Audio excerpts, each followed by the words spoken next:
Swayam Prabha. Digital India. Educated India.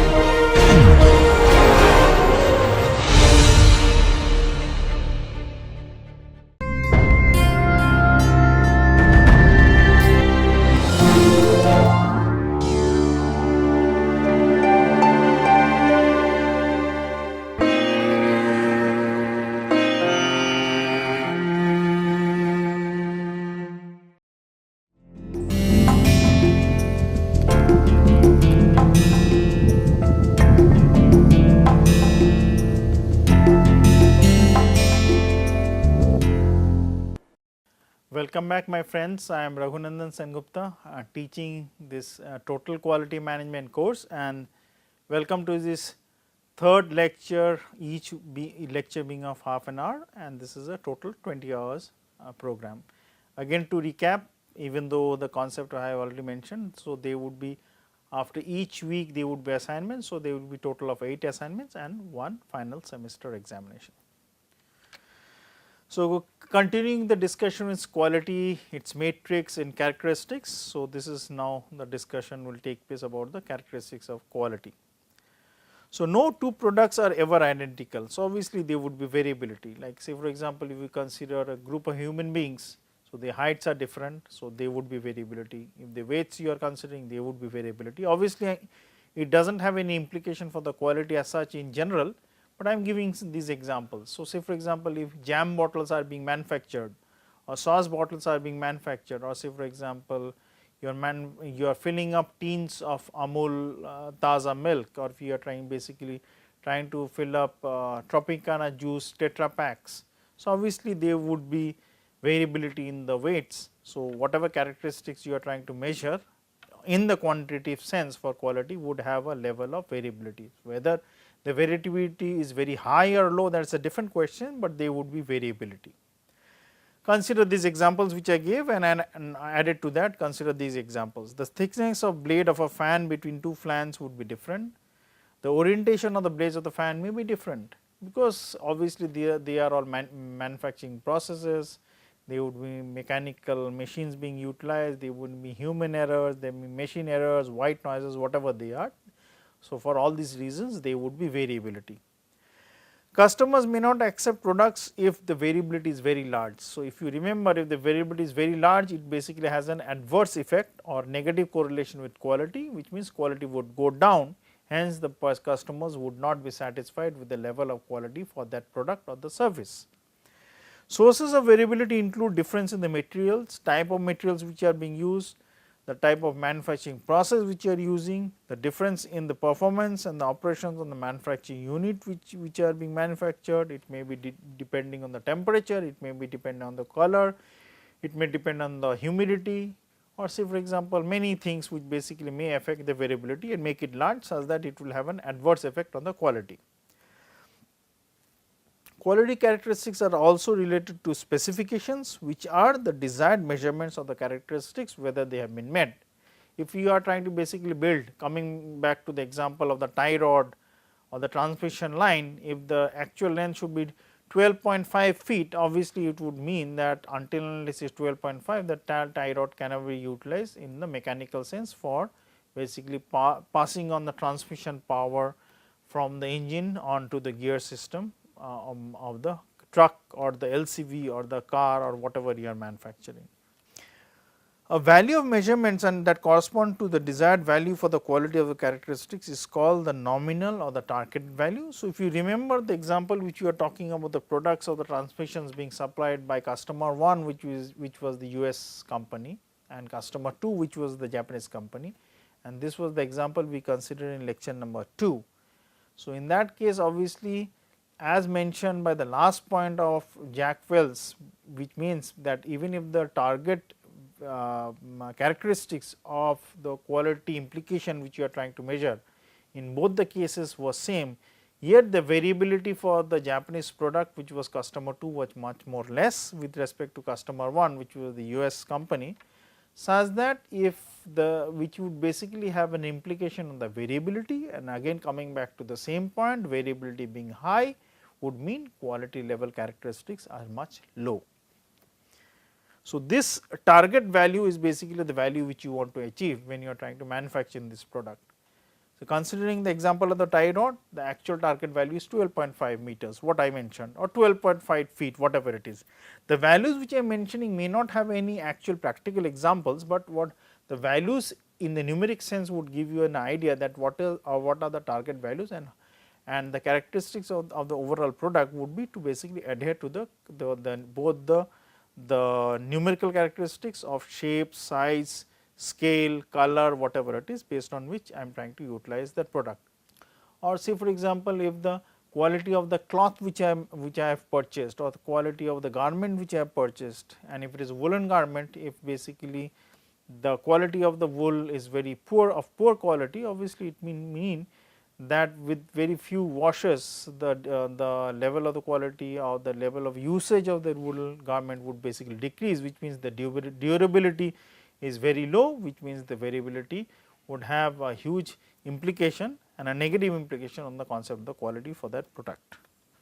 Now, we will be utilizing and meeting for the first time few characteristics in the quantitative sense, and you will see these characteristics in the quantitative sense would be appearing time and again when we discuss the quality control charts, the X bar charts, the P charts, the R charts, and so on and so forth. So, let us at least spend some time in understanding this quantitative concept in a qualitative framework, such that when we actually do the problems, they would become much clearer to you. So, again I am saying that with a notion that we will first consider the qualitative aspect of the quantitative terms, and then later on when we will see that as we solve the problems, we will be able to understand them in a much better sense. Now, as far as I can recollect, in figure 1.2, that is where we consider the target value, the variability, and we measured what was the metric along the x axis, and along the y axis, if you remember, we measured the relative frequency of the probability.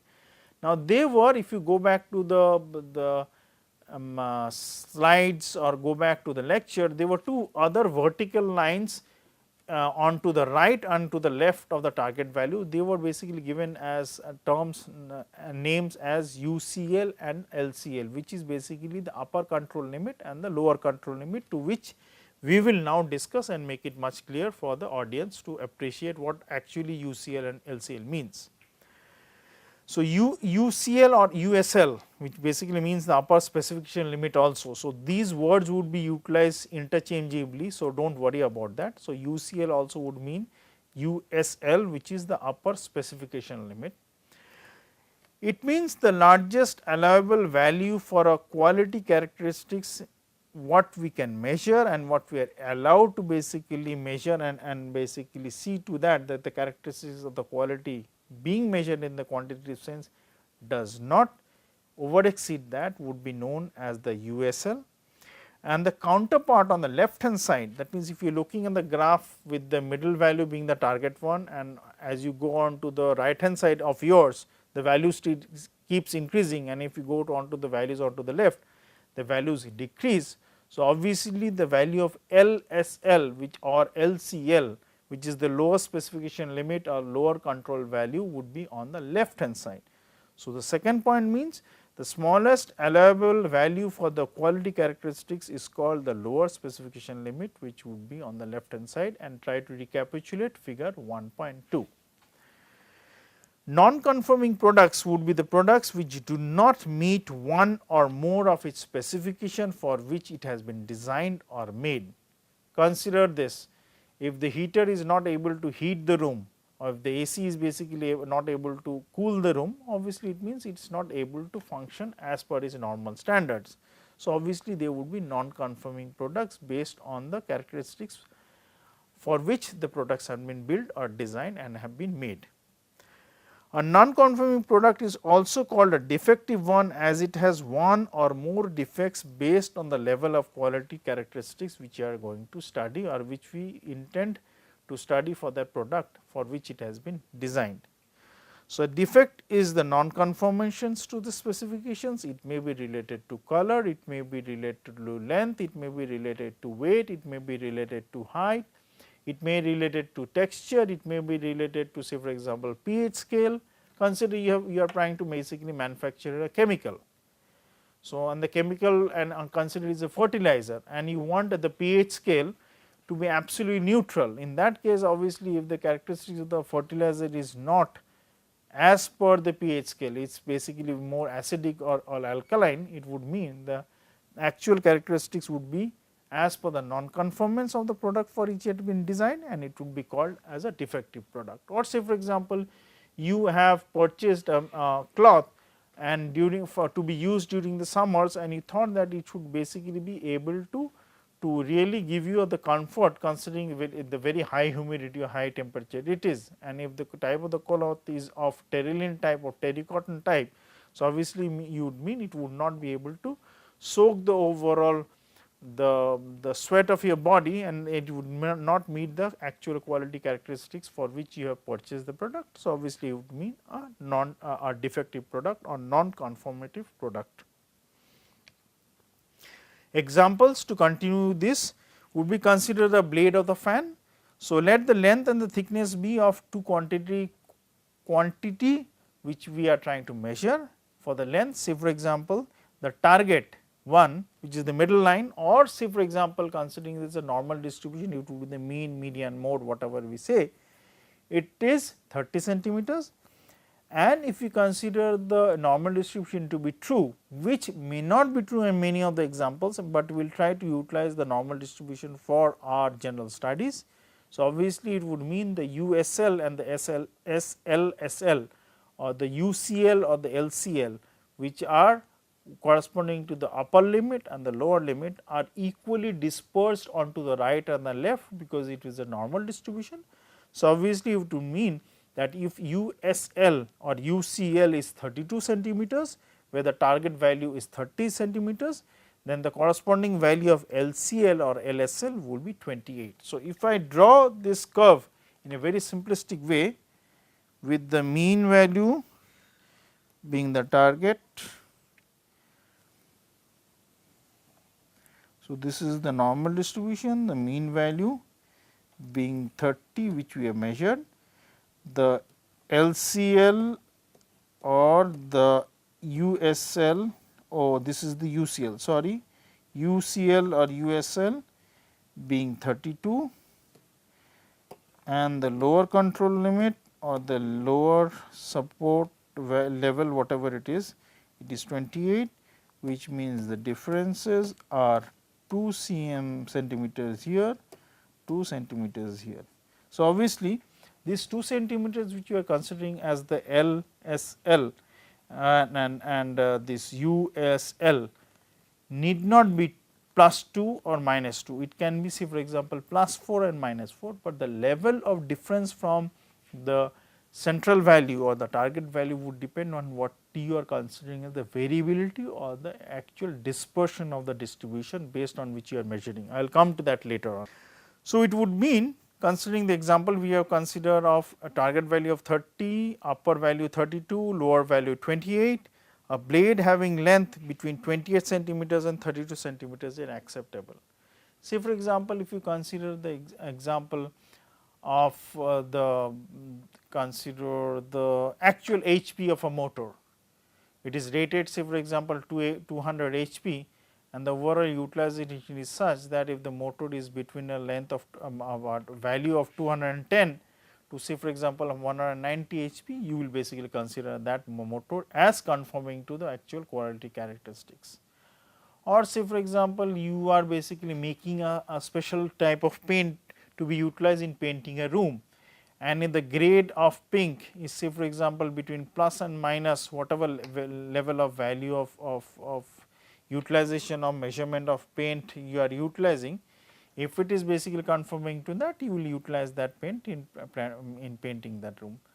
Or say for example, you are trying to basically utilize, as coming back to the example of the fertilizer, if the pH scale actual target value is neutral, which is 7, and if the values between which you can utilize is 7.5 and on the other side is 6.5, then you if all the fertilizers are within that range of 6.5 to 7.5, you will say that they conform to the characteristics of the overall utilization of the of the fertilizer and you use them to as as conforming products, and the other products which are over 7.5 and below 6.5 you utilize, say them they are actually non conforming to the products.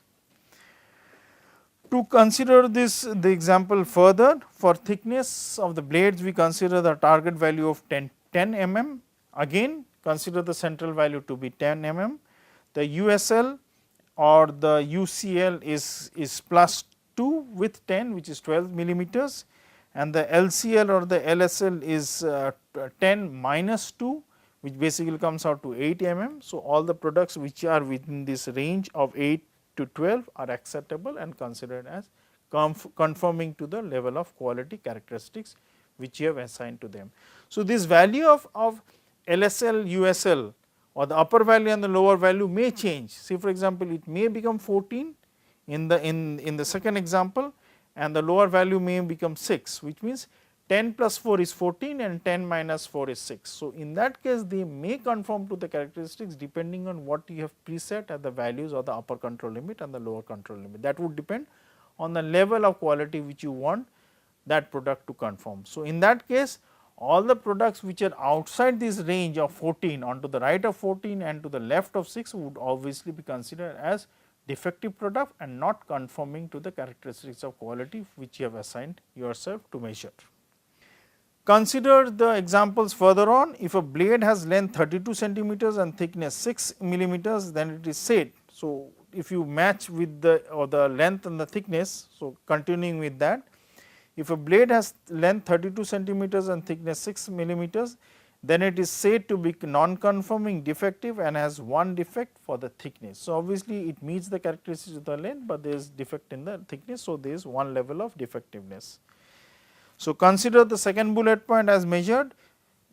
Here if a blade has length 33 centimeters and thickness 9 millimeters, then it is said to be non-conforming or defective and has one defect, and the defect is with respect to the length. Because if you remember, the length target value was 30, plus value was 32, minus value was 28. So, this value is 33, 33 is being above the upper control value, but this 9 millimeter was within the range. So, it basically meets the characteristics from the thickness point of view.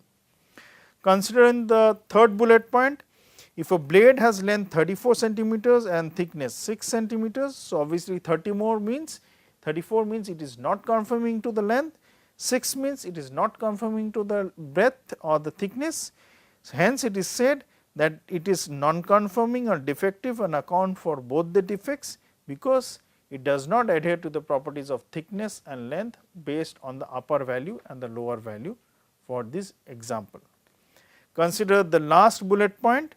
If a blade has length 32 centimeters and thickness 6 millimeters, then it is said to be conforming to both the account of length and breadth.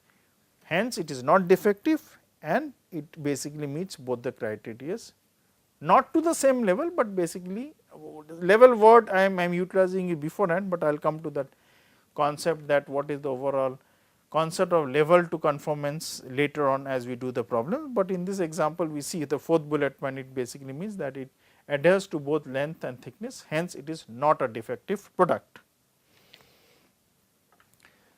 So, now with all the discussions about quality and what we mean by quality, the different dimensions of quality, what are the different type of characteristics of quality, how do you measure quality, what you mention as the target value, what is the upper control value, lower control value, and what you say as a defective items.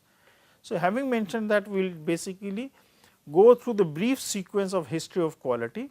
So, I would not be discussing much of quality as from the historical perspective, but give you the main milestone based on which quality has taken some jumps in those time periods, such that we can really say that the concept of quality and the level of quality and the study of quality has really taken a front seat at those milestones, as that quality has become as more and more integral part of our life as days have gone by.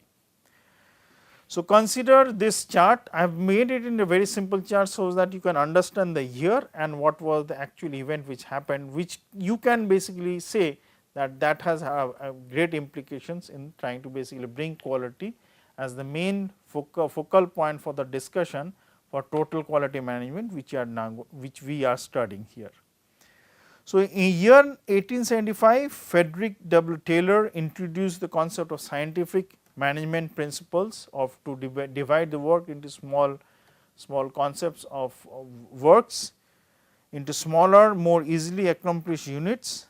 The first approach to dealing with this more complex products and processes was basically done in this year, and in and around that.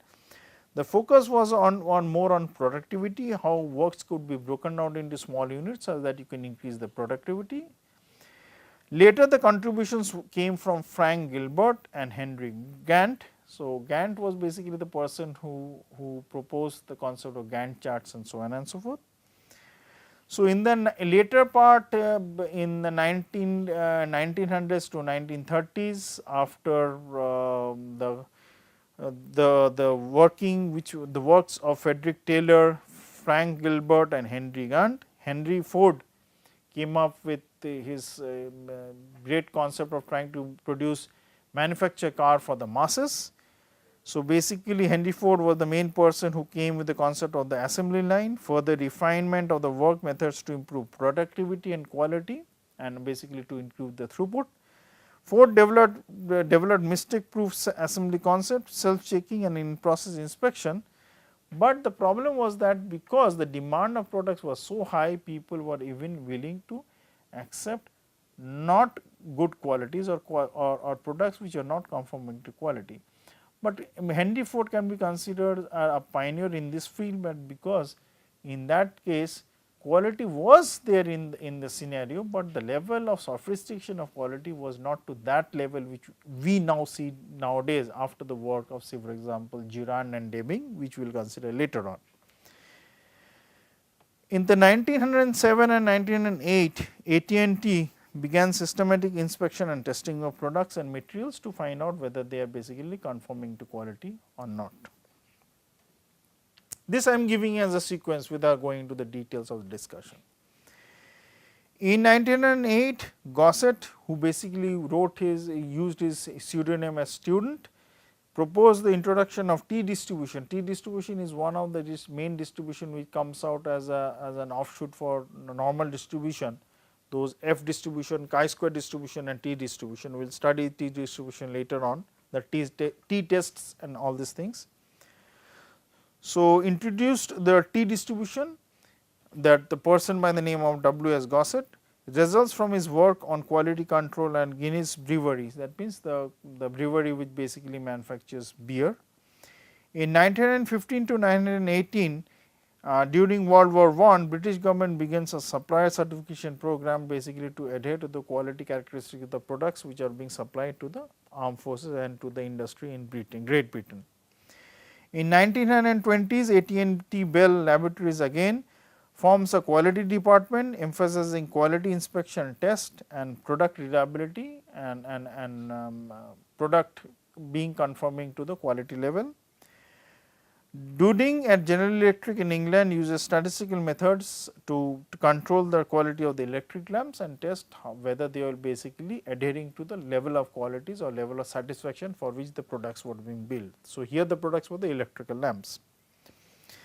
In 1924, Shewart introduced the concept of quality control charts in a Bell Laboratory. So, based on the work of 1920s where they were being utilized to check how good or bad the products which were the electrical lamps which are being manufactured, Shewart came with the control quality charts such that they could be actually utilized such that the concept of statistics could be brought out in a very simple way such that could be utilized to understand how the process was going on, whether the process were adhering to the quality characteristics, and if there was not adhering to the characteristics of quality which they were supposed to do, how things could be looked into in details to understand where the problem was.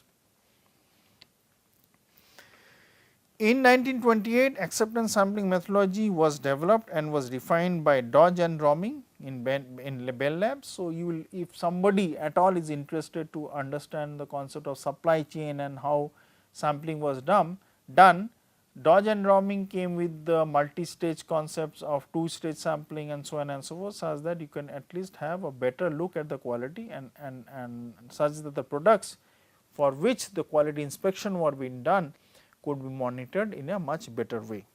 So, there is a Dodge Roming plan, and based on that is for the interest of the people who are in statistics, this concept of sequential sampling and sampling based on different type of levels of sample size was also done later on. In 1931, Schwartz publishes the economic control of quality of manufactured products, outlining statistical methods for use in production and control charts. In the 1946 and later on, the American Society of Quality Control is formed as the merger of various quality societies. The International Standards Organization, the ISO, was formed. Deming is basically invited to Japan by Economics and Scientific Services of the US War Department to help the occupation of forces in rebuilding Japanese industries. The Japanese Union of Scientists and Engineers, JOSU, is formed. And the last point which basically I mentioned in Deming, it happened in such a way that the person who was sent from US to basically build up the Japanese industry, the Japanese learned the tricks, came back after few 10 or 30 years, say for example in the 1970s, and see that what has happened to the overall Japanese companies, how they have captured the American market, be in car, be it in electronics equipment. And if you see, the same thing has happened for the steel industry, and as obviously there are other reasons of cost and so on and so forth, but the concept of quality was brought in by the Japanese in such a big way by Toyota, by Honda, that all the American cars were really almost wiped out from the American market, and the Japanese slowly took control of the automobile sector in USA. In 1948, Taguchi began the study of the application of experimental design, and we all know that Taguchi loss functions which were utilized in such a way that somebody could understand the concept of design of experiments and how they can be utilized in the study of quality and process quality control charts. In the 1950s, Deming begins education of Japanese industrial managers. Statistical quality controls are brought in a very big way in Japanese industry, and they are widely taught to Japan. Ishikawa introduced the cost and effect diagram. So, that based on this concept of Deming, which has taught in the Japanese industry, Ishikawa's diagram, they were utilized in a very big way to increase the productivity and the quality of the Japanese industries in a very big way. In 1987, ISO publishes, the international organization, if you remember in the last slide, publishes the first quality systems standard. Motorola Six Sigma initiative begins. So, obviously, or if you read later on, and we will discuss later on, Motorola was the person or the company which basically introduces the concept of Six Sigma, and how the concept of Six Sigma we utilize in a very big way to basically to reduce the level of non-conformity in the products and increase the level of quality. In the 2000, ISO 9000 and 2000 standards were issued. Supply chain management and supply quality became even more critical in business successes, and quality improvement activities expanded beyond the traditional industries, setting into force many of the use of the quality concepts in the areas like financial services, health. If you remember, I did mention the health services like hospitals and so on, doctors and so on and so forth. It also came up in a very big way in insurances and utilities as the services sector expanded, and industrial utilization of the products and the services basically took a forefront in trying to deliver the products to its customers. So, with this I will end the third lecture and continue with the discussion of total quality concept and how the concept which you are going to study really makes sense to all the three lectures we have already studied, and tried to give in a very qualitative feel of what is quality, what are the dimensions of quality, what are the metrics of quality, what do you mean by quality, what is robustness, and so on and so forth, such that we can slowly utilize the concept of both qualitative plus quantitative in a much better light to appreciate that how quality can be brought into the picture both in the production segment as well as in the service segment to improve and understand that how things can be improved in a very big way in all the fronts. Thank you and have a nice day.